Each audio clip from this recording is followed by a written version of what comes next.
Panigate ટાંકીથી police station સુધીના ગેરકાયદેસર દબાણોનો સફાયો.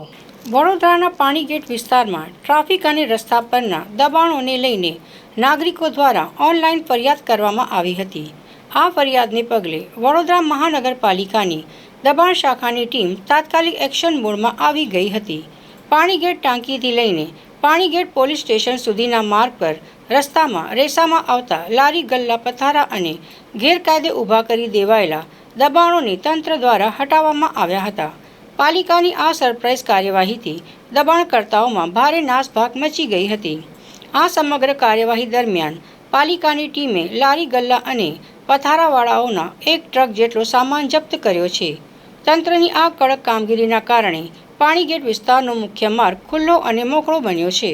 હા, આજરોજ પાણીગેટ ટાંકીથી પાણીગેટ પોલીસ સ્ટેશન સુધીનો વિસ્તાર આયુધી 4 રસ્તા અને ત્યાં સુધી ફૂટપાથ ઉપર જે દબાણ આવેલું છે એ ફૂટપાથ ખુલ્લો કરવા માટે ઓનલાઈન ફરિયાદ હતી તે મુજબની કાર્યવાહી કરેલી છે અને બિનવારસી જે લારી ગલ્લા હોય એને જમા લીધા છે. 1 ટ્રક.